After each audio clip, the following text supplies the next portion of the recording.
കവല സാറിൻ്റെ ഒരു നാടക സംഘത്തിലേക്ക് ഒരാൾ വന്നാൽ ക്യാരക്ടർ, അതായത് ഒരു ക്യാരക്ടർ റോളിലേക്ക് കടക്കാൻ തന്നെ ഒരു 5 വർഷം എടുക്കും.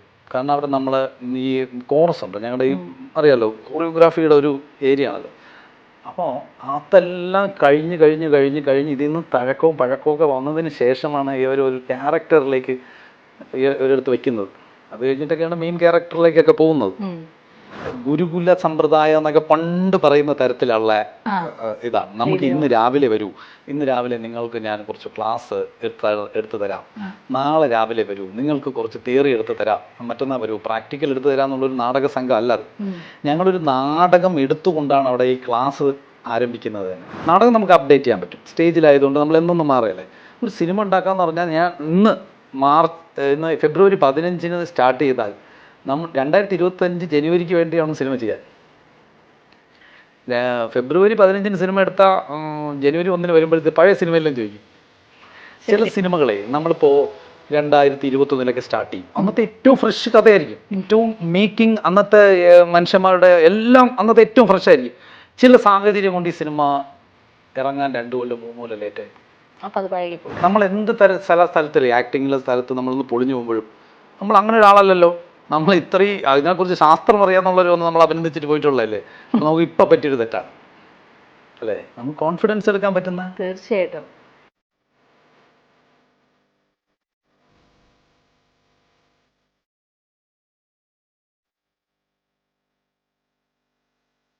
ഇപ്പൊ ഈ പിന്നെ നാടകത്തിലേക്ക് എങ്ങനെയാണ് ആദ്യം മുതലേ ഒരു താല്പര്യമാണോ, എങ്ങനെയാണ് ഇതിലേക്ക് വരുന്നത്? പിന്നെ അത് കഴിഞ്ഞ് വീണ്ടും സിനിമയിലേക്ക് വരുന്നു. സംഭവം ഒന്നല്ല, അതെന്താ സിനിമ ഇതിനൊരു കണ്ടിന്യൂ ആക്ടിങ് എന്ന് പറഞ്ഞൊരു താല്പര്യത്തിൽ എനിക്ക് തോന്നുന്നത് അത് എങ്ങനെ അത് എന്തായാലും നമ്മൾ ഉള്ളിൻ്റെ ഉള്ളിൽ എവിടെയോ കിടക്കുന്നുണ്ടാവുന്നതാണ്, അല്ലാതെ ഇതാരും ഒന്നും സംഭവിക്കില്ല. പക്ഷെ ഇതിനെല്ലാം കാരണമുണ്ട്.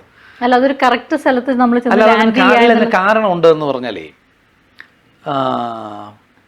ഞങ്ങൾ താമസിച്ച ജംഗ്ഷൻ ഒരു പ്രത്യേകപ്പെട്ട ജംഗ്ഷനാണ്, എൻ്റെ വീടിരിക്കുന്ന ജംഗ്ഷൻ. ആ ജംഗ്ഷൻ്റെ പേര് ഇച്ചിരി ആധുനിക പേരാണ് പൈപ്പിൻ മൂട്, എന്നുവെച്ചാൽ പൈപ്പുള്ള സ്ഥലം. അതായത് പണ്ട് അരുവിക്കരയിൽ നിന്ന് ഈ ഇറക്കമുള്ള സ്ഥലത്തെ ഇത് ലാൻഡ് ചെയ്യാൻ പറ്റുള്ളൂ. പണ്ട് ഭയങ്കര പ്രഷറൊന്നും കൊടുക്കാൻ പറ്റില്ലല്ലോ.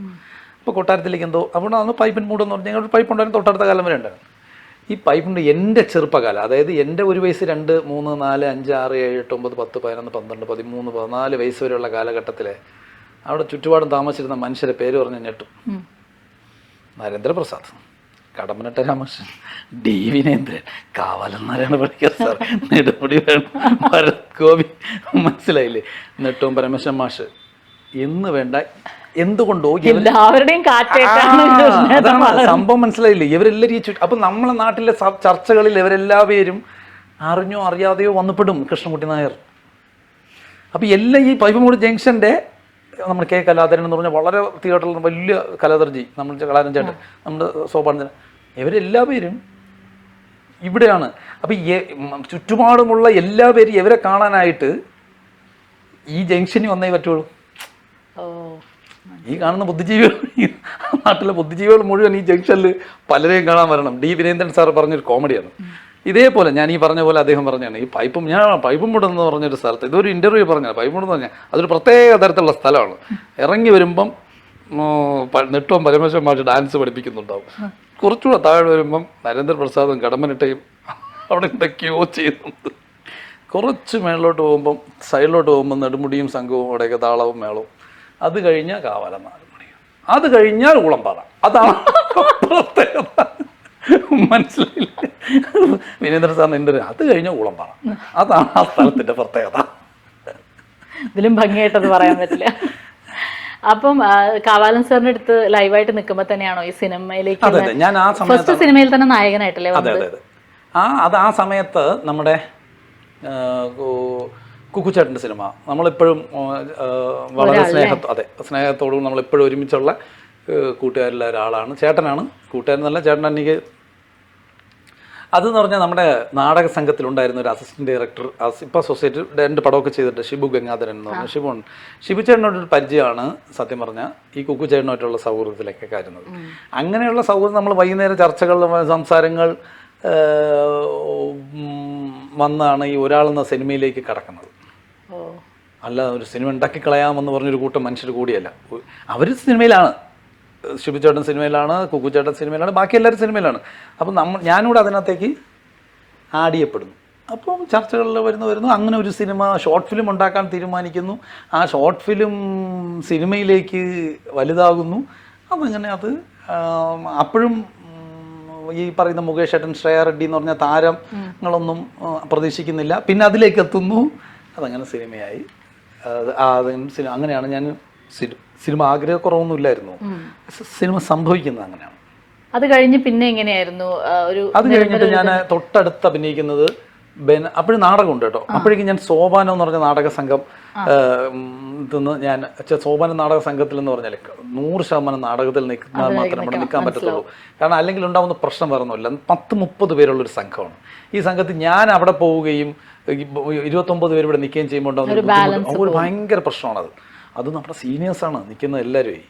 കാരണം നമ്മളെ പഠിപ്പിക്കുന്നവരാണ് അവിടെ നിന്ന് നിൽക്കുന്നത്. അപ്പോൾ അവരെ നമ്മൾ ബുദ്ധിമുട്ടിക്കുക എന്ന് പറഞ്ഞാൽ ഭയങ്കര. അപ്പം ഞാൻ പതുക്കെ അവിടുന്ന് വിടുന്നു. ആ സ്ഥലത്ത് കാവൽ സാർ എന്നാൽ കുറച്ച് ഫ്രീലാൻസ് വർക്ക് ചെയ്യാം, ഇനിയിപ്പോൾ വേറെ തരത്തിലുള്ള നാടകങ്ങൾ കുറച്ചുകൂടി കോൺഫിഡൻസ് ഒക്കെ വരും. അപ്പോൾ വരുന്നു. അപ്പം നമ്മൾ എന്ത് ചെയ്യുന്നു, ഞാൻ എന്ത് ചെയ്തു, കുക്കുച്ചേട്ടൻ്റെ സിനിമയിൽ അഭിനയിച്ച് കഴിയുന്നു. കുക്കുച്ചേട്ടൻ്റെ സിനിമയിൽ അഭിനയിച്ച് കഴിയുമ്പോഴാണ് സൂര്യ കൃഷ്ണമൂർത്തി സാറ് ഒരു നാടക സംഘം തുടങ്ങുന്നു, ഒരു റിയലിസ്റ്റിക് നാടക സംഘം തുടങ്ങുന്നു എന്ന് പറഞ്ഞു. അവിടെയാണോ മേൽവിലാസത്തിലെ? അതെ. അപ്പോൾ മേൽവിലാസം എന്ന നാടകം. അപ്പോൾ ഷിജി എന്ന് പറഞ്ഞൊരു സുഹൃത്താണ് കോർഡിനേറ്റ് ചെയ്ത് സ്കൂൾ ഓഫ് ഡ്രാമയിൽ പഠിച്ചിരുന്നത്. അപ്പോൾ അവർ ആലോചിക്കുന്ന ഒരു നാടക സംഘത്തിൽ കാവല സാറിൻ്റെ അവിടെ നിന്നൊക്കെ പറഞ്ഞ് നമ്മൾ പുതിയൊരാളിനെ കൊണ്ടുവന്ന് പഠിപ്പിച്ച് അത് ലെവൻ സെറ്റ് ആവുമെങ്കിൽ അവനെ നമ്മൾ ലോകത്തിൻ്റെ മുന്നിൽ അവതരിപ്പിക്കുന്നു എന്നുള്ളതാണ്. ഇവിടെ അതല്ല, ഇവർ നമ്മുടെ സിനിമയിലൊക്കെ പിക്ക് ചെയ്യും പോലെയാണ്. അതായത് നിലവിൽ ആരുണ്ട്?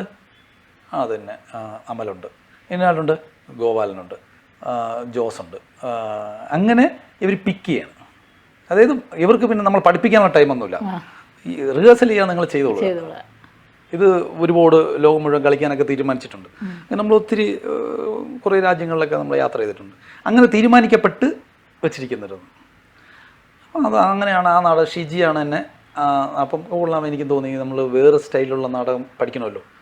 അതെന്ത് ഭയങ്കരം എന്നറിയോ, ഈ വന്നിരിക്കുന്ന പിക്ക് ചെയ്തിരിക്കുന്ന എല്ലാവരും അന്നത്തെ ഇപ്പോഴും അന്നും ഈ പറഞ്ഞ പോലെ നമ്മുടെ സത്യജിത്തിനെയും പ്രതാപനെയൊക്കെ പറഞ്ഞതുപോലെ ഈ ജോസും ഗോപാലനും അമലും വിനോദും അജയനും ഒക്കെ ഈ ഇതിലങ്ങ് ഇളകി മറിഞ്ഞിട്ടുള്ള ആൾക്കാരാണ്. അപ്പോൾ എനിക്ക് അവരെ കൂടെ നിൽക്കുമ്പോൾ നമ്മളൊരു പുതിയ കാര്യം പഠിക്കുക എന്ന് പറഞ്ഞൊരു വലിയ കാര്യമല്ല.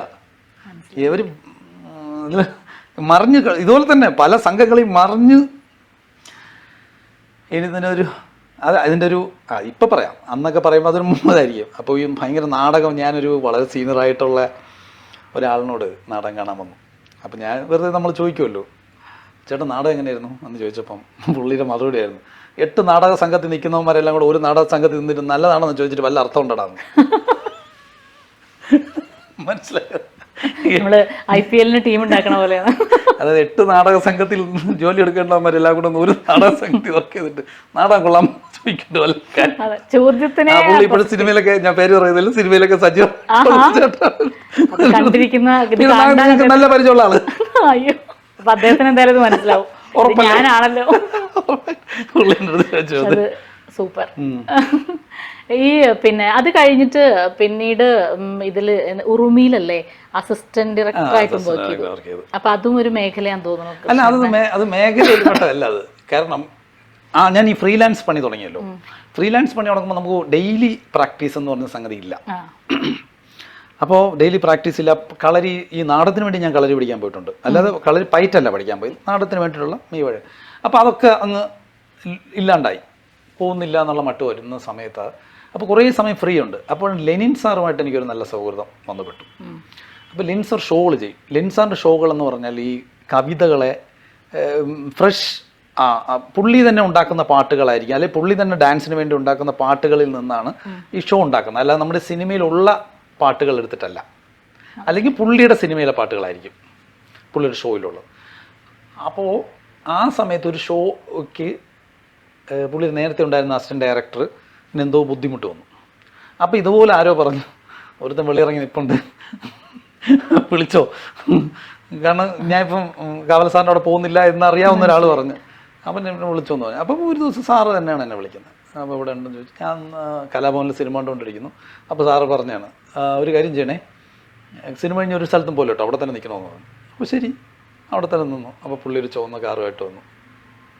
അപ്പോൾ കയറി വന്നോളെന്ന് പറഞ്ഞു. അങ്ങനെ പുള്ളിയുടെ കൂടെയും വർക്ക് ചെയ്തു.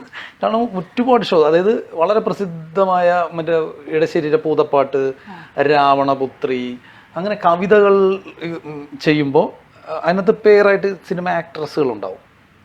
ഈ ഞാനും ദീപ്തി വിധു പ്രതാപിലെ ഭയങ്കര ഹിറ്റാണ് നമ്മുടെ പൂതപ്പാട്ട്, ഭയങ്കര ഹിറ്റാണ്. ഞാൻ പൂതം, ദീപ്തി നങ്ങേലി, പിന്നെ ഒരു കുട്ടി. എപ്പോഴാ കുട്ടികളിങ്ങനെ വലുതാവുന്നതനുസരിച്ച് നമ്മൾ മാറ്റിക്കൊണ്ടിരിക്കും. ഭയങ്കര ഹിറ്റായിട്ട് നമ്മൾ ലോകം മുഴുവൻ കളിച്ചിട്ടുണ്ട്.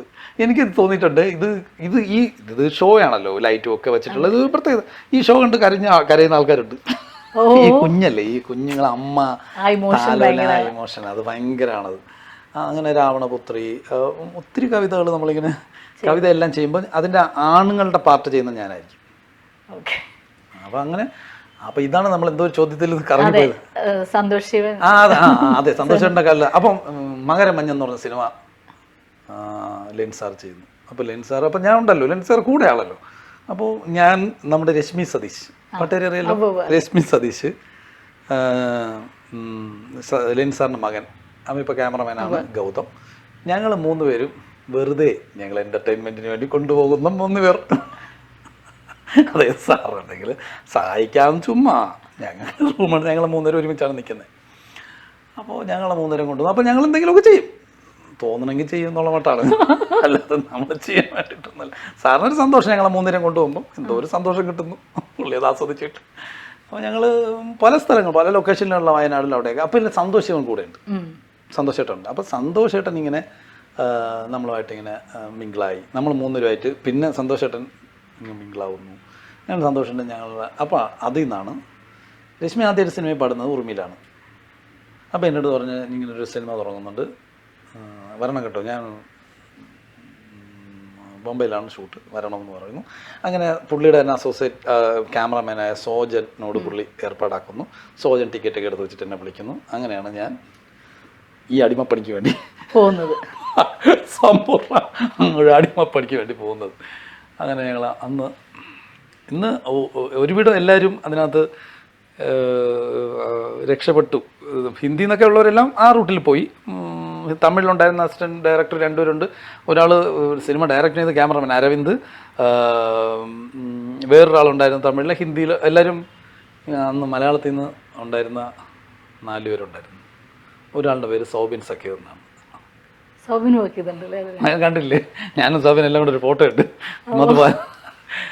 പിന്നെ ഒരാൾ മറ്റേ രഞ്ജിത്ത് സിനിമയിലെ നിശാന്ത് സാറ്റു, പിന്നെ ഞാൻ, പിന്നെ നമ്മുടെ തിരുവനന്തപുരത്തൊരു പീയൂഷ് എന്ന് പറഞ്ഞിട്ടൊരു, ഞങ്ങൾ 4 പേരാണ് മലയാളികൾ. അപ്പം അങ്ങനെ അതിലങ്ങ് അടിമപ്പണി, സമ്പൂർണ്ണമായ അടിമപ്പണി. ചെളി ഇല്ല, നിർത്തിയതല്ല. പിന്നെ ഇടയ്ക്കിടയ്ക്ക് ഡോക്ടർ ബീച്ചേട്ടൻ്റെ പടങ്ങൾ എല്ലാം വർക്ക്, അങ്ങനെ അല്ല. അതെന്നറിയോ, അത് 8 പടം വർക്ക് ചെയ്തിട്ടുണ്ടല്ലേ, 8 പടം പറഞ്ഞു, 8 പടം, 8 പടത്തിൽ അഭിനയിച്ചിട്ടുണ്ട്. പുള്ളിയുടെ നേരത്തെ പരിചയം ഉണ്ടായിരുന്നു. അപ്പോൾ അങ്ങനെ ആണ് സന്തോഷേട്ടനോട് വർക്ക് ചെയ്ത്. വേണം ഏതെങ്കിലും ഒരു പടത്തിൽ കൃഷ്ണേട്ടൻ്റെ കൂടെ ഒന്ന് അഭിനയിക്കാൻ, കാരണം കൃഷ്ണേട്ടൻ്റെ കൂടെ അഭിനയിക്കുന്നവർക്കൊക്കെ അവാർഡ് കിട്ടുന്നുണ്ട്. അതെ, അങ്ങനെ പറയാം. അപ്പൊ അങ്ങനെയാണ് അതിന് അസിസ്റ്റന്റ് ഡയറക്ടർ. നല്ല രസമായിരുന്നു കേട്ടോ. അതൊരു മഴക്കാലത്ത്. അല്ല, ഞാൻ പറഞ്ഞത് ശരിയല്ലേ? തന്നെ സുരാജേട്ടൻ അവാർഡ് കിട്ടിയ പടത്തിലില്ലേ? അല്ല, ഇല്ലെങ്കിൽ എനിക്കിതൊരു ആരോപണം വരും. അതിലുണ്ടായിരുന്നില്ലേ? സുരഭിക്ക് അവാർഡ് കിട്ടിയ പടത്തിലുണ്ടായിരുന്നില്ലേ? നീ എന്തോ ഓർത്ത് പറയാൻ? വേണ്ട, 2 ഉള്ളൂ. മതിയോ? അത്രേ ഉള്ളൂ. പോട്ടെ. അല്ല, അവാർഡ് കിട്ടിയ മറ്റു സിനിമകളുണ്ട് കേട്ടോ.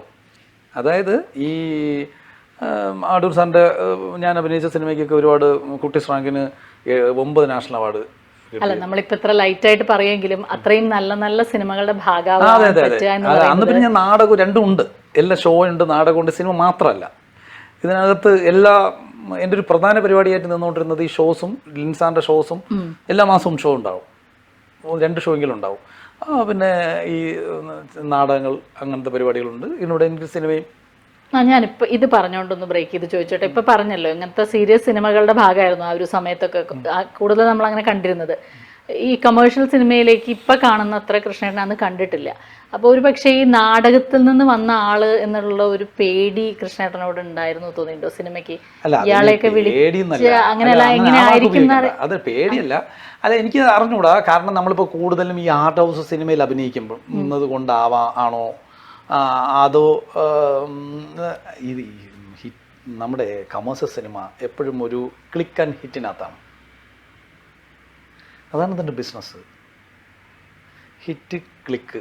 പിന്നെ ഈ ചേട്ടനാവാൻ പറ്റുമോ, അനിയനാവാൻ പറ്റുമോ, മകനാവാൻ പറ്റുമോ, അച്ഛനാവാൻ പറ്റുമോ എന്നുള്ളൊരു നോട്ടം.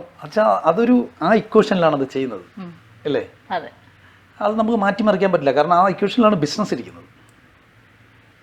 അതാണ് ബിസിനസ്. ബിസിനസ് ഇല്ലെങ്കിൽ അത്തരത്തിലൊരു മേഖല ഇല്ലല്ലോ. അല്ല, എനിക്ക് തോന്നിയിട്ടുണ്ട് കൃഷ്ണേട്ടൻ ഒരു ഗൗരവക്കാരനാണെന്നൊക്കെ തോന്നിയിട്ട് ആൾക്കാർ. അല്ല, എന്നെ അങ്ങനെ ചില മനുഷ്യർ പറഞ്ഞിട്ടുണ്ട്. അങ്ങനെ ഒരു ലൈറ്റ് നിങ്ങൾ നമ്മൾ സംസാരിക്കുന്ന ലൈറ്റാണ് നമ്മൾ വിചാരിച്ചിട്ടില്ല എന്ന്. ശരിക്കും എന്തിനേറെ പറയുന്നു, എൻ്റെ ഇപ്പോഴത്തെ പ്രിയപ്പെട്ട സുഹൃത്ത് 2020 മുതൽ 2019 ലാസ്റ്റ് മുതൽ ഇപ്പോൾ വരെയുള്ള നമ്മൾ ഒരുമിച്ചാണ്. ഉണ്ടെങ്കിൽ തിരുവനന്തപുരത്തുണ്ടെങ്കിൽ ഞങ്ങൾ ഒരേ ഓഫീസിൽ ഒരുമിച്ചാണ്. രാജേഷ് നായരുടെ അടുത്ത് പറഞ്ഞാണ്, എടാ നിന്നെ ഞാൻ വിചാരിച്ചോ നീ ഭയങ്കര ഒരു ജാടക്കാരൻ, അതുകൊണ്ട് നിന്റെ അടുത്ത് ഞാൻ മിണ്ടരുത്. പറയുന്ന ആളിന്നിപ്പോ ഫുൾ ന്യൂജൻ പിള്ളേരുടെ കൂടെ ഗംഭീര സംഭവങ്ങൾ ചെയ്തുകൊണ്ടിരിക്കുക. ഞാൻ പറഞ്ഞു അത് ഇങ്ങനെ ഈ മനുഷ്യനെ ചില ഒരു ലോക്കിൽ നിന്ന്. അതെ. അല്ല, പിന്നെ ഞാനൊരു ഇങ്ങനെ ഇപ്പം ഇത് ഇങ്ങനെ ചോദിക്കേണ്ടതാണോ എന്ന് എനിക്കറിയില്ല. നമ്മളിപ്പോൾ ഒരുപാട് സെലിബ്രേറ്റ് ചെയ്യപ്പെടുന്ന ഒരു കാര്യമുണ്ട് തിരുവനന്തപുരത്ത്, മാനവീയം വീഥി എന്ന് പറയുന്ന ഒരു കൺസെപ്റ്റ് അല്ല, ഒരു സ്ഥലം. അവിടെ ആ ഒരു കാര്യത്തിലേക്ക് ഇപ്പം അതെല്ലാവർക്കും അറിയാം. പക്ഷെ സത്യത്തിൽ അതിൻ്റെയൊക്കെ തുടക്കത്തിൽ വീണ വേർപ്പുകളിൽ കുറച്ച് തുള്ളികൾ കൃഷ്ണേട്ടൻ്റെയാണ്. കൃഷ്ണേട്ടൻ്റെ ഒരു സമയം സത്യത്തിൽ എല്ലാത്തിൽ നിന്നും വിട്ട് അതിനു വേണ്ടി നിന്നിട്ടുണ്ടെന്ന് ഞാൻ പറഞ്ഞു കേട്ടിട്ടുണ്ട്. എനിക്കറിയില്ല ശരി. അല്ല, അതല്ല, ചിലപ്പോൾ അതും ഒരു കാരണമായിരുന്നിരിക്കാം ഒരു ഗ്യാപ്പ് വന്നതിന്.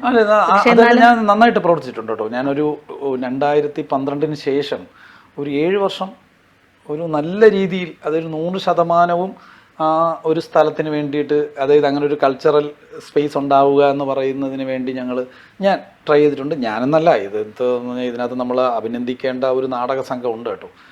അവരെ നമ്മൾ വിട്ടുപോകാനേ പാടില്ല. ആ മാനവീയത്തെക്കുറിച്ച് ഓർത്താൽ ഒരു നാടക സംഘത്തെ നമ്മൾ മറക്കാൻ പാടില്ല. നാടക സംഘത്തിൻ്റെ പേരാണ് അഭിനയ.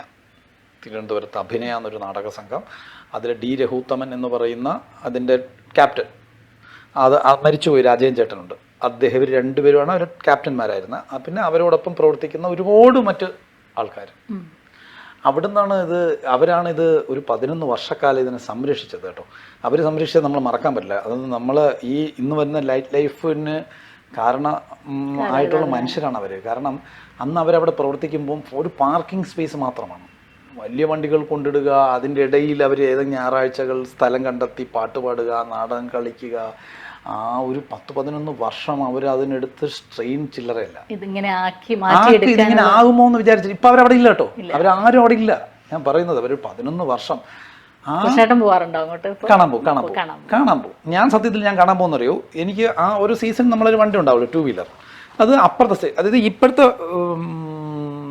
ഫുട്പാത്തിലായിരിക്കും അവർ പെർഫോം ചെയ്യുന്നത്. ഫുട്പാത്തും പുറത്തുമായിട്ട് അപ്പുറത്തെ ഫുട്പാത്തിൽ നമ്മൾ വണ്ടി വെച്ചിട്ട് വണ്ടിയിൽ പുറത്തിരിക്കും. നമ്മളത് കാണും.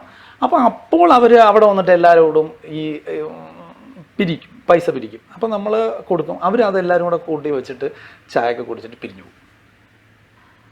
എന്നിട്ട് സമ്പാദിക്കാനൊന്നും കിട്ടാനൊന്നുമില്ല അവിടെ ഒന്നും. എന്ത് കിട്ടാനാണ് മനുഷ്യൻ? അല്ല, എന്നിട്ട് ചായയൊക്കെ കുടിച്ച് സന്തോഷം തിരിച്ചു പോകുന്ന ഒരു വലിയ കൂട്ടം മനുഷ്യരുണ്ട്. കാലകാലങ്ങളായി മാറി വന്ന മനുഷ്യരുണ്ട്. ആ മനുഷ്യർ ഭയങ്കരമായിട്ട് വിയർപ്പ്, ആൾക്കാരുടെ തെറി കേട്ടിട്ടുണ്ട്, പാർക്ക് ചെയ്യാൻ വണ്ടി സ്ഥലമില്ലാതെ എവിടെയൊക്കെ തുള്ളൽ കാണാനാണ് അവിടെ നമ്മളെന്നൊക്കെ ചോദിച്ച് അധിക്ഷേപിച്ചിട്ടുണ്ട് ആ 11 വർഷക്കാലം. ആ കാലഘട്ടത്തിൽ ഞങ്ങളൊക്കെ കാണാൻ പോകുന്ന മനുഷ്യരാണ്. ആ കാലഘട്ടത്തിലാണ് അവിടെ ഒരു മണി മേക്കിംഗ് ആയിട്ടുള്ള ഒരു ബിസിനസ് സാധ്യത ഒരാൾ കണ്ടു. ആ സമയം ആണ് നമ്മുടെ ബാക്കി ഉണ്ടായിരുന്ന മനുഷ്യരെല്ലാവരും ഇതിലേക്ക് പതുക്കെ ആഡാവുന്നത്. ഞാൻ അടക്കമുള്ള മനുഷ്യർ ആഡാവുന്നത്. ആ ആഡായി അതിന് അവസാനം മാനവീയം തിരുവോരക്കൂട്ടം എന്നൊരു വലിയൊരു ഗ്രൂപ്പ് ഉണ്ടായി. ഒരുപാട് സംഘങ്ങളുടെയും വ്യക്തികളുടെയും ഒക്കെ കൂടെ ചേർന്നിട്ടുള്ളൊരു ഗ്രൂപ്പായിരുന്നു മാനവീയം തിരുവോരക്കൂട്ടം. ആ മാനവീയം തിരുവോരക്കൂട്ടം പിന്നെ അപ്പം മുതൽ ഞാനിത് അറിയാതെ ഈ പറഞ്ഞതുപോലെ അതിൻ്റെ ഒരു 100% പ്രവർത്തനത്തിലേക്ക് അങ്ങ് ചേരുകയാണ്. അങ്ങനൊരു സ്പേസ് ഉണ്ടാവണം എന്നതായിരുന്നു എൻ്റെ നമ്മുടെ ഒരു ആഗ്രഹം, അതുപോലെ ഒരുപാട് പേരുടെ ആഗ്രഹം. അങ്ങനെ ആ സംഘത്തിൻ്റെ ആദ്യത്തെ തിരുവനന്തപുരത്തെ ഏറ്റവും വലിയ ഇവൻ്റ് ആയിരുന്നു സ്ട്രീറ്റ് ഫെസ്റ്റിവൽ, മാനവീയം തെരുവുത്സവം. അതായത് എക്സിബിഷൻ പോലെ 200 മീറ്ററിൻ്റെ 2 സൈഡിലും പല പല പല പല പല പരിപാടികൾ നടക്കും. അതെല്ലാം ആളുകൾക്ക് ഇങ്ങനെ നടന്നു പോയി കാണാം. അങ്ങനെ വൈകുന്നേരം ഈ നമ്മുടെ ഇപ്പം വലിയ മാജിക് ഷോ, അതെല്ലാം ഈ സ്ട്രീറ്റ് മാജിക്സ്, സ്ട്രീറ്റിൽ നടക്കുന്ന എല്ലാ പരിപാടികളും അന്നാണ് ആദ്യമായിട്ട്. അന്നത് മാഞ്ഞു പോയി, എൻ്റെ ഫോണിൽ കാണണം. അവിടെ ഒരു ഗ്രാഫിറ്റി ഉണ്ടാവുന്നു. നമ്മുടെ ഈ കേരളത്തിലെ ഗ്രാഫിറ്റികളുടെ ഒരു തുടക്കമെന്നോ, അല്ലെങ്കിൽ തിരുവനന്തപുരത്തിൻ്റെ, ബാക്കി കേരളത്തിലിവിടാം തിരുവനന്തപുരത്തിൻ്റെ ഗ്രാഫിറ്റിയുടെ ആദ്യത്തെ തുടക്കം മാനവീയത്തിലാണ്. അത് ആദ്യത്തെ ഗ്രാഫിറ്റി വരയ്ക്കുന്നത് വിസ്മയ മാക്സ് എന്ന് പറഞ്ഞ ഒരു ആനിമേഷൻ സ്റ്റുഡിയോ ഉണ്ട്. ആനിമേഷൻ സ്റ്റുഡിയോയിലെ വിദ്യാർത്ഥികൾ, ദീപക് എന്ന് പറയുന്ന ഒരു സാറിൻ്റെ നേതൃത്വത്തിൽ ഷൈബു ആണ് അവിടുത്തെ പ്രിൻസിപ്പൽ, അവരുടെ നേതൃത്വത്തിലാണ് ആദ്യമായി അവിടെ ഒരു ഗ്രാഫിറ്റി വരയ്ക്കുന്നത്. ആ ഗ്രാഫിറ്റി ഹസ്സാക്കിൻ്റെ ഇതിഹാസത്തിൻ്റെ സംക്ഷിപ്ത രൂപം ആ ചുവരിൽ വരച്ചുകൊണ്ട്, അതായത് രവി വന്നിറങ്ങുന്ന കൂമൻകാവ്, ബസ് ഒക്കെ, പനകൾ എല്ലാം ഖസാക്കിൻ്റെ ഒരു ആ ജംഗ്ഷൻ വരച്ചുകൊണ്ടാണ് ഗ്രാഫിറ്റി എന്ന് പറയുന്ന സാധനമാണ്. അതേ ദിവസം തന്നെ റിയാസ് കോമു മറ്റൊരു ചുവരിലൊരു ചിത്രം വരച്ചു, സജിത ശങ്കർ മറ്റൊരു ചിത്രം വരച്ചു. അങ്ങനെയാണ് ഈ തിരുവനന്തപുരത്തെ, ബാക്കി കേരളത്തിൽ നമുക്ക് വിടാം, നമുക്കറിയില്ല, അറിഞ്ഞുകൂടാത്ത കാര്യം പറയുമ്പോൾ ആളെ തർക്കിക്കണ്ടല്ലോ, ഗ്രാഫിറ്റിയുടെ ആരംഭം തുടങ്ങുന്നത്. അല്ലാതെ ചുമ്മാ ഒരു ദിവസം ഇതൊന്നും വന്നതല്ല. അത് കഴിഞ്ഞ് നിരന്തരം നമ്മൾ ഈ അവിടെ നടന്നിട്ടുള്ള ഏതൊരു കലാപരിപാടി എന്ന് പറയുന്നതും അതൊരു സാംസ്കാരിക സമരമായിരുന്നു. അതൊരു സാംസ്കാരിക സമരമാണ്. കാരണം ഈ സ്ഥലം സാംസ്കാരിക ഇടമായി കിട്ടുക എന്നുള്ളതിൻ്റെ ഉദ്ദേശത്തോടെ ഉണ്ടായിരുന്ന സാംസ്കാരിക പരിപാടികൾ മുഴുവൻ ഒരു സാംസ്കാരിക സമരമായിരുന്നു. തൊട്ടടുത്ത് എനിക്ക് ഓർമ്മ കിട്ടുന്നത് ONV കുറുപ്പ് സാറിൻ്റെ ഒരു ബർത്ത്ഡേ സെലിബ്രേഷൻ ആയിരുന്നു. അന്നും വിസ്മയ മാക്സിലെ കുട്ടികൾ ഉജ്ജയിനി, അദ്ദേഹത്തിന് ഉജ്ജയിനി എന്ന കവിതയെ ഒരു സംക്ഷിപ്ത രൂപം ചുവരിൽ വരച്ചിട്ടു. പിന്നെ ഒരു വലിയ ഇവൻറ്റ് നമ്മൾ ഉണ്ടായിരുന്ന കാവാല നമ്മുടെ തന്നെ സാറിൻ്റെ അവനവൻ കടമ്പയുടെ 40ാം വാർഷികം ആഘോഷിക്കപ്പെടുന്നു. അന്ന് അവിടെ ചുവരിലൊരു ചിത്രം വരയ്ക്കാൻ ഒരു വലിയൊരു ആർട്ടിസ്റ്റ് വന്നു, ആർട്ടിസ്റ്റ് നമ്പൂതിരി. അതൊക്കെ മാഞ്ഞുപോയി, ഇപ്പം ഈ റെനോവേഷനിൽ അതൊക്കെ മാഞ്ഞുപോയി. ആർട്ടിസ്റ്റ് നമ്പൂതിരി വന്നു, ആ ചുവരിൽ ചിത്രം വരച്ചു, അവനവൻ കടമ്പയുടെ ഒരു ചിത്രം വരച്ചു. അന്നൊരു വലിയ ആഘോഷമായിരുന്നു. പിന്നെ എൻ്റെ അറിവല്ല, കറക്റ്റാണ്, ഇനിയിപ്പോൾ ചെറിയ സംശയം ഉള്ളൂ, ട്രാൻസ്ജെൻഡർ സമൂഹത്തിൽ നിന്ന് ഉള്ള ആദ്യത്തെ ഏറ്റവും വലിയ ഫെസ്റ്റിവൽ നടക്കുന്ന മാനവീയത്തിലാണ്. എനിക്ക് തോന്നുന്നു മഴവില്ലഴകിൽ മാനവീയം എന്നായിരുന്നു ആ പരിപാടിയുടെ പേര്. അന്നാണ് ആദ്യമായി മാനവീയം മാനവീയം എന്നൊക്കെ പറയുന്ന ഒരു പരിപാടിയൊക്കെ ആ കോവിഡിന് തൊട്ടുമുമ്പ് ഒരു നല്ല സജീവമായി നടന്നുകൊണ്ടിരുന്നു. അങ്ങനെ ഓരോ പരിപാടികൾ ഒരു സാംസ്കാരിക സമരമായി ഇത് കിട്ടുക എന്നുള്ള ഉദ്ദേശത്തോടു കൂടി ഇതിനിടയ്ക്ക് മറ്റൊരു ടീം വരുന്നു. അവിടെ ഈ രാത്രി ലൈഫ്, അന്ന് രാത്രി ലൈഫ് എന്ന് പറയുന്നത് കച്ചവടം, സമ്പൂർണ്ണമായ കച്ചവടത്തെയാണ് അതിനകത്ത് അവർ ആഡ് ചെയ്ത് വെച്ചിരുന്ന സാധനം. ഈ കലാപരിപാടി ഉണ്ടാവും. ഒരിക്കലും കേരളത്തിൽ 16 കടയുടെ ഇടയിൽ കലാപരിപാടി നടക്കും എന്ന് വിശ്വസിക്കാൻ നമുക്ക് പറ്റില്ല. കാരണം നമ്മൾ ഈ സമൂഹത്തിൽ, അമേരിക്ക അല്ലല്ലോ, യൂറോപ്പ് അല്ലല്ലോ, നമ്മൾ ഇന്ത്യയിൽ നിന്ന്, കേരളത്തിൽ നിന്ന് നമ്മൾ ചിന്തിക്കണ്ടേ. ഒരാൾ കഴിച്ചുകൊണ്ടിരിക്കുന്നതിൻ്റെ അപ്പുറത്ത് നമ്മൾ ഡാൻസ് കളിച്ച് അവൻ വരുന്നവന്, കൊല്ലത്തുനിന്ന് വരുന്നവന് ഞാൻ കഴിക്കാൻ വന്നതാണ് ഇല്ലേ, നടക്കില്ലെന്നറിയാം. അതിന് നമ്മൾ പല കാരണങ്ങൾ കൊണ്ടത് മാറ്റിയെടുക്കാൻ പറ്റി. പക്ഷേ ഇന്നത്തെ മാനവീയം നിൽക്കുന്നതിന് മറ്റൊരു കാര്യം കൂടെ ഉണ്ട് കേട്ടോ. ഇന്നത്തെ മാനവീയത്തിന് ഇതിൻ്റെ നടുക്കൊരു ഗേറ്റ് ഉണ്ടായേനെ, ഭയങ്കര ഇഷ്യൂ ആയിരുന്നു. ഗേറ്റ് ഉണ്ടായേനെ, ഇന്നത്തെ മാനവീയത്തിൻ്റെ ഇടയിൽ ഒരു ഗേറ്റ് ഉണ്ടായേനെ. ആ ഗേറ്റ് വാട്ടർ അതോറിറ്റി ഒരു പുതിയ കെട്ടിടം പണിഞ്ഞു.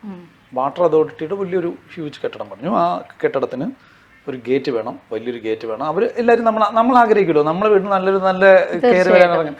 അപ്പം അവരൊരു ഗേറ്റ് മാനവീയത്തിനകത്ത്, അത് മാനവീയത്തിനോട് വേറെ ഒരു വാട്ടർ അതോറിറ്റിയുടെ ഗേറ്റ് മാത്രമാണ്, വേറെ വീടൊന്നുമില്ല. അതങ്ങ് പൊളിക്കുന്നു, ഞങ്ങളൊരു വലിയ ഗേറ്റ് പണിയുന്നു എന്നുള്ള നിലയിലേക്ക് വരുന്നു. ആ ഗേറ്റ് വന്നിരുന്നെങ്കിൽ ഇന്നത്തെ മാനവീയം ഇല്ല കേട്ടോ. ഇന്നത്തെ മാനവീയം ഈ പറയുന്ന ഫ്രീ ആയിട്ടുള്ളൊരു സ്ഥലം നമുക്ക് കിട്ടില്ലായിരുന്നു. കാരണം എപ്പോഴും വാട്ടർ അതോറിറ്റി വണ്ടി കയറി ഇറങ്ങി പോകുന്ന ഒരു സ്ഥലമായിരിക്കും. അത് ഭയങ്കര ഒരു കോമഡിയാണോ അത്. ഞാൻ ശൈലജ, നമ്മുടെ ശൈലജ പി എംപൂ സിനിമയിലൊക്കെ അഭിനയിക്കുന്നില്ലേ, ശൈലജ പി എംപൂ ഒക്കെ, അവളെ കുഞ്ഞ് എൻ്റെ പേരാണെങ്കിൽ മാനവി എന്ന് പേരിടാം. കാര്യം എന്നറിയോ, അവൾ ഗർഭിണിയായിരുന്ന കാലത്ത് അവിടെ പാട്ട് പാടിയിട്ടുണ്ട്. കുഞ്ഞിനെ കൈക്കുഞ്ഞായിട്ട് കൊണ്ടുവന്ന് പാട്ട് പാടിയിട്ടുണ്ട്. ആ കുഞ്ഞ് റോഡിൽ ഇരുത്തിയിട്ട് അവൾ പാട്ട് പാടിയിട്ടുണ്ട്. ഷാജഹാൻ എന്ന് പറഞ്ഞൊരു വേറെ സുഹൃത്തുണ്ട്. അവൻ്റെ കുഞ്ഞിനെയൊക്കെ അങ്ങനെയൊക്കെ പേരിടാം. കാരണം ഇവർ ഈ ഗർഭാവസ്ഥയിലിരുന്നവ പോലും ഒക്കെ ചെയ്തിട്ടുള്ളവരാണ്. അപ്പോൾ അങ്ങനെയൊന്നും അവരതിൽ നിന്നും അവരെ മാഞ്ഞു പോകാനൊന്നും പറ്റുന്നവരല്ല അവർ. അപ്പോൾ അലമലുവിൻ്റെ ജീവിതത്തിൽ മാനവീയം ഗർഭസ്ഥാവസ്ഥയിലുള്ള ആളാണ്. ഈ അർജുനന്റെ കാര്യം പറഞ്ഞല്ലേ, പാട്ടൊക്കെ അവൾ അന്നേ പഠിച്ചാന്ന് തോന്നുന്നു ഈ അലമലു. ഗേറ്റ് അമ്മ ഗേറ്റ് എന്ന് പറഞ്ഞാൽ ഗേറ്റ് ഇടുക എന്ന് പറഞ്ഞാൽ, അപ്പം ഞാൻ ഈ ശൈലജ എന്നെ വിളിക്കുന്നത്, കൃഷ്ണേട്ടാ അവിടെ ഒരു ഗേറ്റ് വരുന്നെന്ന് പറയുന്നു എന്നൊക്കെ പറയുന്നു. അപ്പം ഞാൻ സ്റ്റാച്യൂവിൻ്റെ അടുത്തുള്ളൊരു പ്രസ് ക്ലബിൻ്റെ അവിടെ എന്തോ ഒരു പരിപാടിക്ക് പോയതാണ്. അപ്പോൾ ഞാൻ ഗേറ്റ് വരെയല്ലേ നമുക്ക് എല്ലായിടത്തും പറയാം. അപ്പോൾ രഘുചേട്ടനോട് പറയുന്നു, നമ്മുടെ രാജ്യത്ത് നമ്മൾ സുഹൃത്തുണ്ട്, ബാക്കി എല്ലാവരോടും നമ്മൾ പറയുന്നു. സത്യം പറഞ്ഞ റാണി, ഞാൻ വെറുതെ, അപ്പോൾ നമ്മൾ ഒന്നുമില്ലെങ്കിലും ഈ സ്ഥലത്തിനോടുള്ളൊരു ഇഷ്ടം കൊണ്ട് നമ്മൾ വെറുതെ അങ്ങോട്ട് പോകും. അവിടെ എന്തെങ്കിലും നടക്കുന്ന എന്തെങ്കിലും കേട്ടാൽ നമ്മൾ വെറുതെ പോകുമല്ലോ. ഞാൻ അവിടെ ചെല്ലുമ്പോൾ സത്യത്തിൽ ആളത് പറഞ്ഞ തള്ളെന്ന് മാത്രമേ പറയുള്ളൂ. ഇന്നത്തെ പുതിയ ഭാഷയിൽ പറഞ്ഞാൽ തള്ള് എന്ന് മാത്രമേ പറയുള്ളൂ, അല്ലെങ്കിൽ ഇത് അവിശ്വസനീയമായ ഒരു കഥ എന്ന് മാത്രമേ പറയുള്ളൂ. ഞാൻ അവിടെ ചെല്ലുമ്പോൾ JCBയുടെ കൈ ഈ ഗ്രില്ലിൽ പിടിച്ച് കഴിഞ്ഞ്, ഇനി വലിച്ചാൽ മതി ഈ മതിലങ്ങ് പൊളിയും. പിന്നെ മതിൽ പൊളിഞ്ഞാൽ പിന്നെ ഗേറ്റിടാൻ പറ്റില്ലെന്നൊന്നും പറയാൻ പറ്റില്ല. അയ്യോ, ഞാൻ എന്തോ അവിടെ ബഹളം വെച്ചു. അപ്പോൾ അവിടെ നിന്നവരെല്ലാവരും വന്നു, ബഹളം വയ്ക്കുന്നു. പെട്ടെന്ന് അങ്ങ് സ്റ്റോപ്പായി. അപ്പോഴത്തേക്കും എല്ലാവരും വന്നു. ഈ 5-10 മിനിറ്റ് കൊണ്ട് പല സ്ഥലത്തു നിന്ന് ഈ എല്ലാവരും എത്തി. നമ്മുടെ ഈ മാനവീയം തിരുവൊരു കൂട്ടത്തിലുള്ള എല്ലാവരും വരുന്നു. ഇപ്പോൾ KR നാരായണൻ ഇൻസ്റ്റിറ്റ്യൂട്ടിൽ നിന്ന് പാസ് ഔട്ടായി രഞ്ജിത്ത് എന്ന് പറഞ്ഞൊരു പയ്യനുണ്ട്, ആക്ടിങ് ആണെന്ന് തോന്നുന്നു അവൻ പഠിച്ചത്. അവൻ 6 ദിവസം കാവൽ കിടന്നിട്ടുണ്ട് തുണി വിരിച്ച് ഇത് പൊളിക്കാതിരിക്കാൻ, ഈ ഗേറ്റ് പൊളിക്കാതിരിക്കാൻ. അങ്ങനെ ചില മനുഷ്യരുടെ പേര് ഓർത്തു പോകുന്നതാണ് കേട്ടോ അവന്. അല്ലാതെ കുറേ പേരെ ആയിരക്കണക്കിന് അല്ല നൂറുകണക്കിന് മനുഷ്യർ, ആയിരമൊന്നുമില്ല, നൂറുകണക്കിന് മനുഷ്യരുണ്ട്. അപ്പോൾ ഈ രഞ്ജിത്ത് അവിടെ ഇങ്ങനെ കിടന്നിട്ടുണ്ട് തുണി വിരിച്ച്. അപ്പോൾ അവിടെ നിന്നാണ് അതൊക്കെ പിടിച്ചു നിർത്തി സാംസ്കാരിക അന്ന് എല്ലാവരും ഇറങ്ങി. അടൂർ സാർ ഇറങ്ങി, സുഗതകുമാരി ടീച്ചർ ഇറങ്ങി, സക്കറിയ സാർ ഇറങ്ങി, കേരളത്തിൽ കാവാലം സാർ, എല്ലാവരും രംഗത്ത് വരുന്നു. അങ്ങനെ ഗവൺമെൻറ്റിനെ അറിയിക്കുന്നു, ഗവൺമെൻറ് അത് സ്റ്റോപ്പ് ചെയ്യിക്കുന്നു. അപ്പോൾ നമ്മുടെ ഉള്ളിൽ ഈ യൂറോപ്പിൽ കണ്ടിട്ടുള്ള ഈ കൾച്ചറൽ കോറിഡോറാണ് നമ്മുടെ ഒരു സ്വപ്നം. ആ സമയത്താണ് നമ്മൾ പലപ്പോഴും പല പ്ലാനുകളൊക്കെ കോർപ്പറേഷന് വരച്ചു. കോർപ്പറേഷൻ നമ്മളോട് ഭയങ്കര സഹകരണമായി കൊണ്ടുകൊടുക്കുന്ന ഒരു കാലത്താണ് സ്മാർട്ട് സിറ്റി പ്രോജക്റ്റ് വരികയും സ്മാർട്ട് സിറ്റിയിലേക്ക് ഈ പ്രോജക്റ്റും കൂടെ ആഡ് ചെയ്യപ്പെടുകയും ഇത് ഇന്നത്തെ രീതിയിലേക്ക് മാറിയ ഒരു സാഹചര്യത്തിലാവുകയും ചെയ്തത്. അതൊരു 20-21 വർഷത്തെ ഒരു ചുമ്മാ ഒരു നഗരം ഉണ്ടായതല്ല. തലമുറ പോലെ എന്നൊക്കെ പറയുന്ന പോലെ മനുഷ്യന്മാർ കിടന്ന് അല്ല എന്തൊക്കെ പറഞ്ഞാലും നമ്മളെ പ്രവർത്തനമൊക്കെ വിട്ടു കഴിഞ്ഞാലും 11 വർഷം പ്രവർത്തിച്ച അഭിനയ എന്ന് പറഞ്ഞ നാടക സംഘത്തിൻ്റെ ഓർമ്മകൾ മാനവീയത്തിൽ നിന്ന് മായ്ക്കുക എന്ന് മായ്ക്കാൻ പറ്റില്ല. കാരണം അവരില്ലായിരുന്നെങ്കിൽ അന്നേ നിർത്തിപ്പോയിരുന്നെങ്കിൽ ഇത് വേറെ റോഡായി പോയതേ. മനസ്സിലായി. എന്തായാലും അത് ഒരു എന്താ പറയുക, ഇനി എപ്പോൾ അത് കാണുമ്പോഴും ശരിക്കും പറഞ്ഞപ്പോൾ കൃഷ്ണേട്ടനെ പോലെ ഒരുപാട് പേർക്ക് ഒരു വലിയ സന്തോഷമാണ്. എൻ്റെ ഒരു അടുത്തൊരു ഇപ്പം നമ്മുടെ ഒരു ചെറിയൊരു ആഗ്രഹം എന്ന് പറഞ്ഞാണല്ലോ, അപ്പോൾ ടാഗൂർ തിയേറ്റർ ഉണ്ട്. ടാഗൂർ തിയേറ്ററും ഈ കനകക്കുന്നും ഇടയിലാണല്ലോ ഈ മാനവീയം എന്ന് പറയുന്ന സ്ഥലം. അത്രയും സ്ഥലമുണ്ടല്ലോ. എനിക്ക് പറഞ്ഞൊരു അവിടെ ഒറ്റുമോട് ഓഫീസുണ്ട്, പോലീസിൻ്റെ ഹെഡ് ക്വാർട്ടേഴ്സുണ്ട്. അപ്പോൾ അതുകൊണ്ടൊന്നും ഒരു പ്രശ്നമല്ല. ഇത്രയും ഈ 3 സ്ഥലം കൂടെ ചേർത്തിട്ട് ഇതിനെ ഒരു സ്പെഷ്യൽ കൾച്ചറൽ കോറിഡോർ ആക്കണമെന്നാണ്. കാരണം ആളുകൾ അങ്ങനെയാണല്ലോ നമ്മളിതിനെ ഡെവലപ്പ് ചെയ്യുന്നത്. അതായത് ടാഗോർ, മാനവീയം, കനകക്കുന്ന്, ഇത് 3 കൾച്ചറിൻ്റെ സ്പേസുകളാണല്ലോ. തീർച്ചയായിട്ടും അതെന്തായാലും സംഭവിക്കട്ടെ. കാരണം അങ്ങനെ ആയിരിക്കുമല്ലോ, നമ്മൾ ഓരോ ചർച്ചകളിലൂടെ ആയിരിക്കുമല്ലോ ഇത് തീർച്ചയായിട്ടും വരുന്നത്. അല്ല പെട്ടെന്ന് ഒരു ദിവസം വന്നിട്ട് ഒരു ഭൂമിയെ മാറ്റിമറിക്കാൻ പറ്റില്ലല്ലോ. ഇല്ല, ഒരിക്കലും ഇല്ല. എന്നാലും അതിൻ്റെയൊക്കെ ഭാഗമായിരുന്നു നമ്മളെന്ന് പറഞ്ഞാൽ തന്നെ സന്തോഷമാണ്. പിന്നെ എൻ്റെ സന്തോഷം എന്ന് പറഞ്ഞാൽ ഞാൻ മിനിഞ്ഞാന്ന് ഞാൻ വെറുതെ മിനിഞ്ഞാന്ന് അവിടെ പോകാൻ കാരണം എൻ്റെ ഒരു വളരെ അടുത്ത സുഹൃത്തും ഒരു വിദേശ എഴുത്തുകാരനുണ്ട്, രാജ് നായർ, തകഴി ശിവശങ്കരപ്പിള്ള സാറിന് ചെറുമകൻ. അതേ ഒരു സിനിമ ചെയ്തിട്ടുണ്ട്, പുണ്യമഹം. പൃഥ്വി ഞാനൊക്കെ അഭിനയിച്ചിട്ടുണ്ട്. പുള്ളി വന്നു. അപ്പോൾ പുള്ളി വന്നിട്ട് പറഞ്ഞു, അപ്പോൾ പുള്ളി നമ്മുടെ ഫേസ്ബുക്ക് പോസ്റ്റൊക്കെ കണ്ടിട്ടുള്ളതുകൊണ്ടാണെന്ന് തോന്നുന്നു. പുള്ളി പറഞ്ഞു ഒന്ന് മാനവീയത്തിൽ പോകണമെന്ന് പറഞ്ഞു. എന്നെ വീണ്ടും വിളിച്ചു. ഞാൻ രാവിലെ നമ്മൾ കണ്ടതാണ്. പോകുമ്പോൾ ഭയങ്കര എൻ്റെ ഈ കാലഘട്ടത്തിൽ നമ്മൾ പ്രവർത്തിച്ചതിൻ്റെ സന്തോഷം കണ്ട പലരും പല വലിയ പരിപാടികൾ നടക്കുന്നുണ്ട്. ഇപ്പോൾ ഹ്യൂജ് പരിപാടികൾ, 1000കണക്കിന് ആൾക്കാർ വന്ന പരിപാടി. ഇതൊന്നുമല്ല, ഇത്ര ഉള്ളൊരു പയ്യൻ, എനിക്ക് തോന്നുന്നു 6 വയസ്സ് കഷ്ടിച്ച് വരും. അവൻ അവിടെ നിന്നുകൊണ്ട് ഒരു റാപ്പ് മ്യൂസിക് പാടുകയാണ്. അത് കാണാനായി അവിടെ കൂടി നിൽക്കുന്ന കുറേ ആൾക്കാർ കൈ കെട്ടിയും സന്തോഷിച്ചുമൊക്കെ നിൽക്കുന്നു. അപ്പോൾ എനിക്ക് മനസ്സിലായി നമ്മൾ ഈ അവർ അഭിനയ 11 കൊല്ലം പ്രവർത്തിച്ചതും പിന്നെ നമ്മളെല്ലാം കൂടെ ചേർന്ന് പ്രവർത്തിച്ചതും നഷ്ടമായില്ല. കാരണം സംതൃപ്തി തന്നെയാണ് അവന് അവിടെ വരാൻ ഈ സ്ഥലത്ത് എനിക്ക് പാടാൻ പറ്റുന്ന ഒരു സ്ഥലമാണ്. റോഡിൽ നിന്ന് പാടിയാൽ അവന് ഭിക്ഷക്കാരനല്ലേ ധരിക്കത്തുള്ളൂ. ഇതെനിക്ക് പാടാൻ ഒരു ബ്രാൻഡഡ് സ്പേസ് ഉണ്ട് എന്ന് അവന് തോന്നിയില്ലേ ഒരു 6 വയസ്സുകാരന്? അപ്പൊ ആ 7 കൊല്ലമൊന്നും അല്ല തോന്നി. ഇപ്പം എനിക്ക് തോന്നി, ചിലപ്പോൾ തോന്നിയിട്ടുണ്ട് ഭയങ്കര മൂടോട്ടെ നമ്മൾ എന്തിനാണ് ഈ കാലയളവ്. ഇപ്പം നമ്മൾ മെഞ്ഞന്ന് കുറച്ചുകൂടെ എനിക്കത് കാരണം അവന് ഒരു 6 വയസ്സ് എത്രേ ഉള്ളൂ. ഹാപ്പിയായി. ഇപ്പൊ എന്തായാലും ഇനി കൃഷ്ണേട്ടൻ കൂടുതലും സിനിമയിലേക്ക് തന്നെ ആക്ടിങ്ങിലേക്ക് കോൺസെൻട്രേറ്റ് ചെയ്ത് മുന്നോട്ട് പോവാണ്. ഇതൊക്കെ പറഞ്ഞ് നമ്മളിപ്പോ ഏകദേശം നിർത്താൻ ആയി. അപ്പൊ നമുക്കൊരു 4 വരി പാട്ട് പാടി അങ്ങനെ ഉണ്ടാവും. എന്താണ് കൃഷ്ണേട്ടന് കംഫർട്ടബിൾ ആയിട്ടുള്ളതെന്ന് വെച്ചാ ഒരു പാട്ട് അല്ലേ പാടിക്കളെ. വടക്കത്തി പെണ്ണാളേ പെണ്ണാളേ പെണ്ണാളേ വൈക്കങ്കായലോളം തള്ളുന്ന വഴിയേ കൊയ്ത്തിനു പോണവളേ കൊയ്ത്തിനു പോണവളേ ആ കണ്ണുകൊണ്ട് മിണ്ടാണ്ട് മിണ്ടുമിളമങ്കേ ആ കണ്ണുകൊണ്ട് മിണ്ടാണ്ട് മിണ്ടുമിളമങ്കേ കണിമങ്കേ കന്നിമടന്തേ കണിമങ്കേ കന്നിമടന്തേ. അടിപൊളി. ഞാൻ വടക്കുന്നും കൂടെ ആയതുകൊണ്ട് എനിക്ക് ഭയങ്കര സന്തോഷം തോന്നിയത് കേട്ടപ്പോൾ. ഇപ്പൊ ചെയ്യുന്ന പടം ആ ഭാഗത്ത് ഉള്ള ഒരു ഇതാ തോന്നുന്നുണ്ടല്ലേ? ഇല്ലല്ല, ഞാൻ ഇപ്പൊ ചെയ്യുന്ന കണ്ണൂരാണ്. കണ്ണൂർ ഒരു പടം ഇപ്പൊ ചെയ്തോണ്ട് അല്ല അതിന്ന് വടക്കത്തി എന്ന് പറഞ്ഞാൽ നമ്മളെ ഈ പഴയ വടക്ക് എന്നൊക്കെ പറയുന്നത് ആലപ്പുഴയുടെ വൈക്കം ഭാഗം. തിരുവനന്തപുരത്ത് നോക്കുമ്പോ അതെ, അല്ല തിരുവനന്തപുരം നോക്കുമ്പോൾ ഇത് കാവാലൻ നാരായണ പണിക്കർ സാർ എഴുതിയ പാട്ടാണ്. കാവാലൻ നാരായണ പണിക്കർ സാറിന്റെ വടക്ക് എന്ന് പറയുന്നത് നമ്മൾ അക്കരക്കരയിൽ വടക്കും. അതായത് വടക്കത്തി എന്ന് പറഞ്ഞാൽ വൈക്കത്തുനിന്ന് കൊയ്ത്താളർ പെണ്ണുങ്ങളുണ്ട്. ഇതിൻ്റെ ഒരു ഫുൾ പാട്ടെന്ന് പറഞ്ഞാൽ കൊയ്ത്താളർ പെണ്ണുങ്ങൾ വൈക്കത്തുനിന്ന് വള്ളത്തിൽ വന്നിറങ്ങും. ആ കൊയ്ത്ത് കഴിഞ്ഞാൽ ഉടൻ തന്നെ താറാപ്പറ്റങ്ങളുമായി താറാക്കാരന്മാർ വരും. ഈ താറാവ് വന്നിറങ്ങുന്ന സമയത്ത് ഈ കൊയ്ത്താളർ പെണ്ണുങ്ങൾ തിരിച്ചു പോകും. ഇവർക്ക് തമ്മി കിട്ടുന്ന ഒരു 1-1.5 ദിവസമോ 2 ദിവസത്തിൻ്റെ ഇടയിൽ നടക്കുന്ന ഒരു പ്രണയമാണ്. മനസ്സിലായോ? കൊയ്ത്താളർ പെണ്ണുങ്ങൾ തിരിച്ചു പോകും. മനസ്സിലായി. ഈ താറാപ്പറ്റങ്ങളുമായിട്ട് ഇവർ വന്ന്, അതായത് വയല് കൊയ്ത് കഴിഞ്ഞാൽ മാത്രമേ ഇതിനെ ഇറക്കാൻ പറ്റൂ. വെള്ളം നിറയ്ക്കുമല്ലോ, അപ്പോഴാണ് ഇത് ഇറക്കുന്നത്. അപ്പോൾ പക്ഷേ ഇവരെപ്പോഴേക്കും ഇവർ കാശ് വാങ്ങിക്കാൻ നിൽക്കുന്നതിൻ്റെയോ അതിൻ്റെ ക്ലൈമാക്സ് പരിപാടിയിൽ ഒരു 1.5 1 മുറിയോ ദിവസമാണ്. അപ്പം അതും കൂടി പറയാൻ പറ്റി.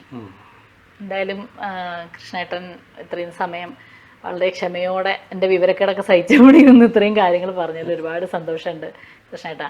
ഇനി കൂടുതൽ നഷ്ടപ്പെട്ട 7 വർഷമൊന്നും അല്ല, നഷ്ടമല്ല, അത് ഒരിക്കലല്ല. കൃഷ്ണേട്ടൻ പറഞ്ഞു അത് ത്യാഗമല്ല.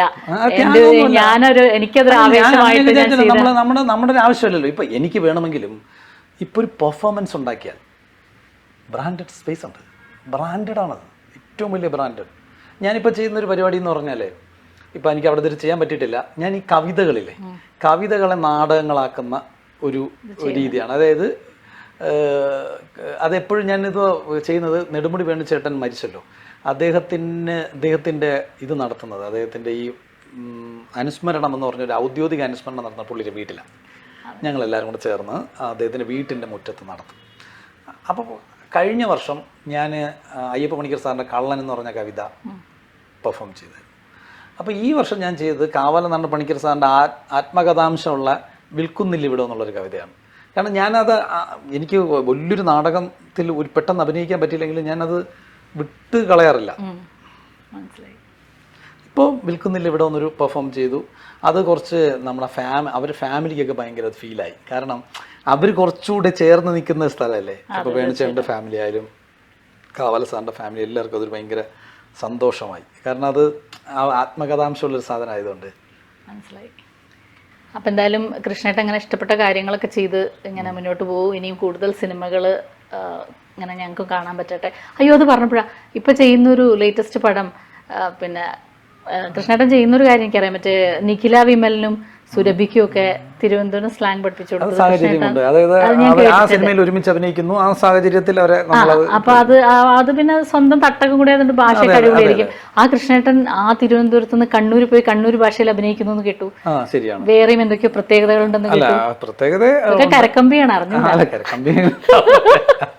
കരക്കമ്പികൾക്ക് കുറവില്ലാത്ത കാലത്ത് ഉള്ളതാണോ അറിയില്ല. അല്ല, കണ്ണൂർ പോയി അഭിനയിക്കുന്നു, കണ്ണൂർ സ്ലാങ്ങിൽ അഭിനയിക്കുന്നു എന്നുള്ളതൊക്കെ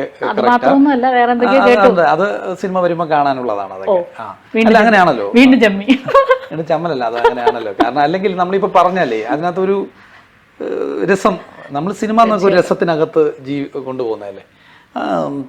സുജിൽ മാങ്ങാടാണ് ഡയറക്ടർ. പുള്ളിയൊരു വലിയ നാട്ടിലെ വലിയൊരു തിയേറ്റർ ഡയറക്ടറാണ്. നമ്മുടെ ലുക്മാനാണ് അതിനകത്തൊരു യങ് ഹീറോ, തൻവീർ. പിന്നെ ഉള്ളതെന്ന് പറഞ്ഞാൽ ഞങ്ങളുടെ കണ്ണൂർ കാസർഗോഡ് ഉള്ള നാടക സുഹൃത്തുക്കളാണ് ബാക്കി എല്ലാ കഥാപാത്രങ്ങളും കൈകാര്യം ചെയ്യുന്നത്. കാരണം നമുക്ക് പരസ്പരം അറിയാവുന്ന. അപ്പോൾ ഭാഷ അവരാണോ പഠിപ്പിച്ചിരുന്നത്? അതെ, ഞങ്ങൾ അവരുടെ കൂടെ രാവിലെ നടക്കും. അപ്പോൾ ഒരു ഡയലോഗ് അവരോട് ചോദിക്കും, അപ്പോൾ അത് അവർ പറഞ്ഞുതരും. നമ്മളങ്ങനെ പഠിച്ച് ചെയ്യും. അവർ നമ്മളെ സുഹൃത്തുക്കൾ, എല്ലാ നാടകക്കാരായ സുഹൃത്തുക്കൾ. അതൊരു എൻ്റെ ഒരു ഫുൾ ലെങ്ത് ഒരു ക്യാരക്ടറാണ്, നല്ലൊരു ക്യാരക്ടറാണ്. അത് വളരെ നല്ലതായും എൻ്റെ ഒരു ക്യാരക്ടർ ശ്രദ്ധിക്കാൻ പല കാരണങ്ങളും, ഈ സ്ലാങ് മാത്രമല്ല പല കാരണങ്ങൾ കൊണ്ടും അത് ശ്രദ്ധിക്കാൻ സാധ്യതയുള്ള ഒരു ലീഡ് ക്യാരക്ടറാണ്. അതാണ് ഇപ്പോൾ ഈ ഇൻ്റർവ്യൂവിന് തൊട്ട് മുമ്പ് തീർത്തു എന്ന് പറയുന്നത്. ഇനി 2 ദിവസം ഷൂട്ട് കൂടെ ഉണ്ട്. 2 ദിവസം എറണാകുളത്തും അവിടെയായിട്ട് കുറച്ച് വണ്ടി ഒക്കെ ഷൂട്ട് ചെയ്യണം. അതാണ് ഇപ്പോൾ ഉള്ളൊരു ഇപ്പം ഈ ഇൻ്റർവ്യൂവിന് തൊട്ട് മുമ്പ് ചെയ്തു എന്ന് പറയുന്ന സിനിമ. അപ്പം നമുക്ക് ഒരുമിച്ച് ആ കഥാപാത്രത്തിന് വേണ്ടി കാത്തിരിക്കാം. ഉറപ്പായും. എന്തായാലും ഒരുപാട് സന്തോഷം കൃഷ്ണേട്ടാ, ഈ ഒരു സമയം ഞങ്ങൾക്ക് വേണ്ടി മാറ്റിവെച്ചതിൽ ഒരിക്കൽ കൂടി നന്ദി. Thank you.